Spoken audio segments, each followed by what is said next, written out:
Yeah, Homer led the league in tackles with 85. The deep ball for Darius Prince, and Philadelphia's on the board first.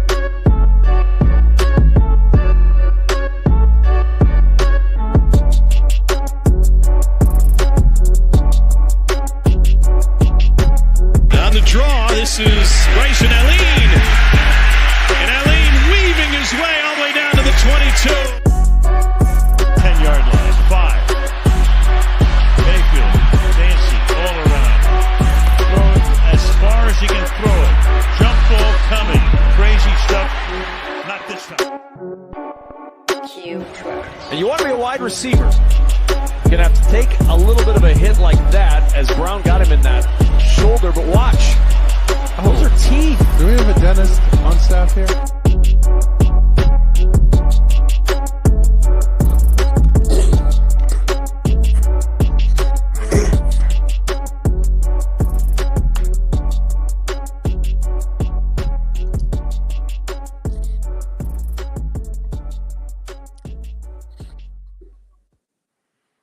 Shady Sports, I'm back here with another exclusive interview. I'm here with Assistant Special Teams Coach for the Roughriders of the CFL, Mr. Jeff Higgins. Coach, how are we doing today? I'm doing well, man. How you doing tonight? I'm doing good. Good to see you again. So kind of diving right in. You recently went up to Canada. You kind of saw the organization. How confident are you in the structure of the team? I'm real confident. I mean, nothing but professionalism. Obviously, everything starts at the top, from president, GM, all the way down, of course, down to my position, any of those that help us out. But what a great environment. What a great environment, conducive to winning, conducive to championship football.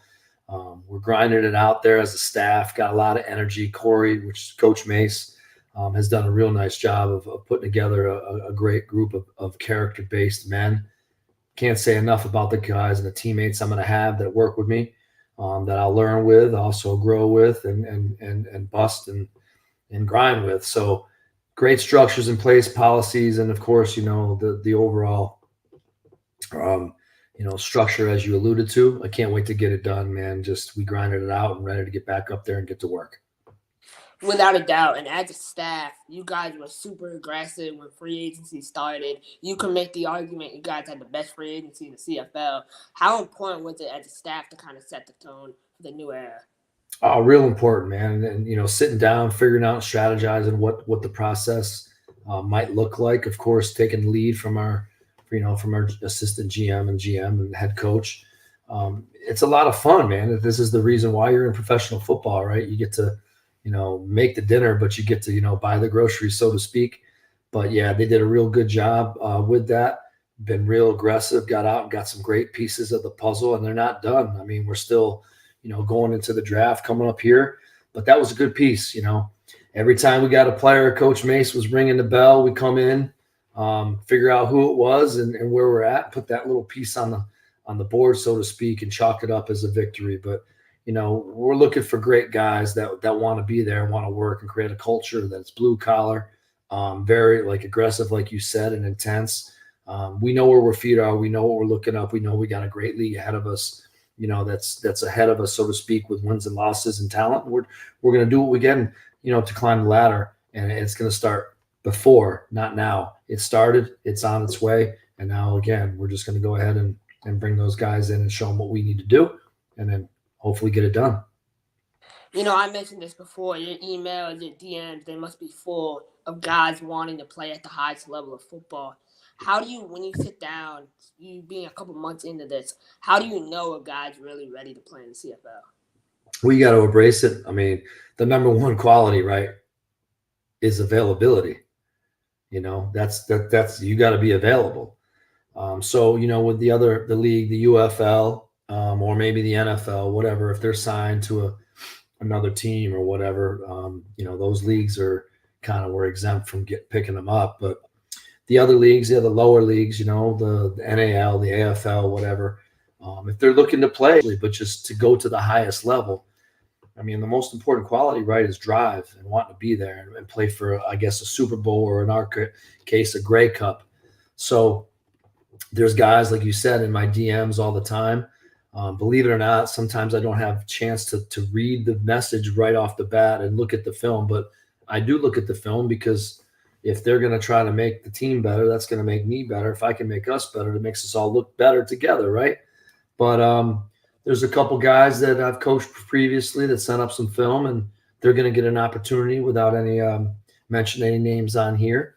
We got some workouts coming up here that I may be involved with here in April.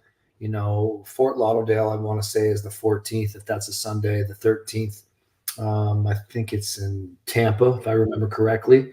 Some guys are showing up there. They're going to get an opportunity, and that's what you got to do. You got to take advantage of your opportunity. So anyway, looking at the qualities, let's be real. Big, strong, and fast is great. Good put together person with not a lot of history of bad character things, of course.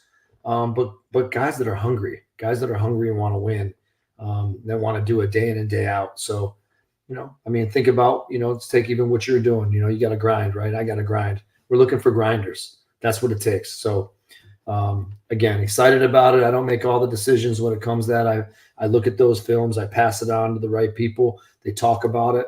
And then from there, we see what they can do. And then once you get the opportunity right, it's about making the most out of your opportunity. So, that's what we're looking for. And that's what we're doing. A big part of recruiting is the combine drills. And with the NFL combine going on, the 40-yard dash, the shuttle, the jump drill, the verticals, everything. How much do you believe a combine drills really translate to on-the-field performance?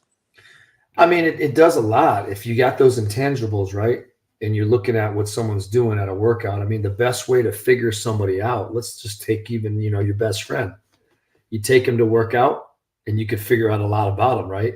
You see how they compete. You see if they quit. You see if they're going to push themselves. You see what happens if they fall down. How quick do they get up? Do they hang their head? It's those things right there. And, of course, the interview process when you're interviewing, you can figure out a lot of things, right? If someone's just giving you the business of the story that you want to hear, but when you look into their eyes and you know what they're standing for, there's a connection. Those things are very important. You asked specifically about the speed and the tangibles, the broad jump, the 40, the bench press. That'll show you, can you and do you have, if maybe, let's say you're not sure about a player, do you have those intangibles that they can actually physically have those intangibles to play? And then from there, the film is going to tell the tale. What's the competition that they went against? Did they beat that type of competition day in and day out? Do they have that competition at their practice facility, right? And then the competition that you put them against, for instance, at the workouts or like you're saying in the draft, what did they look like, moving and responding to the coach's structure, discipline cues? Did they do it the first time? Did it take them 2 times? All these things, right, are what's going to make the difference of whether being in the top 1% to 2% or maybe passing by. And let's be real, right? We all make mistakes. We don't want to make mistakes, but somebody might get overlooked. And there's a guy right now that's on this show watching, or there's somebody, that's really hungry. Maybe he's working out right now. He didn't get that shot, with Montreal last year. He's going to show up and he might get signed by Saskatchewan. That's just how the business goes. Without a doubt. And, you coached at those lower levels per se. You coached arena, you coached indoor. So you kind of understand those type of players. What do you think separates an indoor and arena football player from a CFL player? It's a completely different game. It's got some, football similarities, but it's a completely different game. Wide open field, 65 yards wide, 12 guys. There's a lot more mental parts of the CFL game than there are in the arena football game. And that's not anything to take away. That game was made to make it simple, to have a high offensive game, high scoring, 50-yard field. But you can't do a lot of different things offensively. And even though the IFL, the defenses and offenses are a little bit different, you can do more than, say, the NAL or now the AFL. But this is a high complex, league and a high complex system of offense, system of defense, system of special teams. So, sometimes we talk about it, the guys down south, meaning in the United States, when they come up, there's a learning curve. So, you're looking for intelligent football players. So that's one of the biggest things. If we're looking at an arena football player, he's got to be intelligent. So now it becomes to his background. Where did he go to college? What systems did he go through? Who did he play for? It's a lot more than people think it is.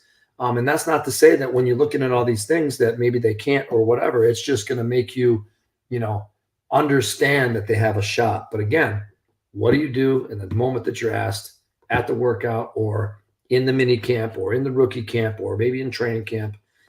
Because those things quickly separate. You can do everything you're supposed to do between your 40, your dash, your bench, your short shuttle, your drills, and then ironically, you tell them to line up to make it real simple in a right formation, and they're supposed to go on the left side, and they walk to the right, but somebody else did. Now you got to make a decision. It's not always the right decision, but that little mistake that can impact them. So back to the question to close it is intelligent football players, but the speed is really, really good at the receiver position, say, or the defensive back position per se in the arena football. And if that translates and they can get to the CFL, then of course they got an opportunity. The CFL has a lot of unique quirks when it comes to special team rules. How have you been studying the rules, and what kind of one rule that sticks out to you right off the bat? There's a lot of rules that I love. Like no fair catch rule, give them a 5-yard halo, which I was aware of these rules previous. I have a little bit of experience in the CFL. So that's great from the return aspect. Having an onside punt is just, completely just unreal to me, where, basically you have what's called onside players and offside players. So the guys that are in motion that are behind the punter when the ball is punted, doesn't matter how far it goes, they can basically onside punt it and recover the football so that you retain the ball. That's a big one. Having a rouge, which if the ball is, basically not returned out of the end zone, then the kicking team gets a point. There's a lot of different things and quirks, and I'm learning all those things, and I'm sure I'm going to continue to learn. The best part about it that I love, and I know I'm going off on a tangent a little bit though, is actually the preparation to practice them in practice and set up those situations. I've always been a situational, football coach. I did it at every level. As I grew, I didn't do it in my younger years, but I got a lot of years. I'm no spring chicken. So in my later years of high school football, or even in arena football, the last couple of times I coached it, I would always do a situational period. I don't care how many plays it was, and I would go over a special team situation, take a safety, for instance, or take the ball at 8 yards and throw it as far as you can, as high as you can, to waste the clock on a 4th down instead of punting on the offense, where most people would say, why are you doing that? So anyway, those are the things that I love about, the game, is just instituting those and implementing those situations in practice. So, me and along with Coach Majeri, who's a well-respected, highly touted, great special teams coordinator that I'm fortunate to be with, just sitting with him and learning on, how we're going to do that in training camp and rookie camp and what we're looking for, how we're going to put the rookies in certain situations and learn all these rules. It's just amazing. I love it. It's a lot of fun, man. And it's just something that, I just think that it might be tough to get all these things, but when you put people in those situations, then the game comes easy. That's what it's about. Coach, I really want to appreciate your time today. It's been a great conversation. My final question for you is, what's your biggest goal for your special teams unit in 2024?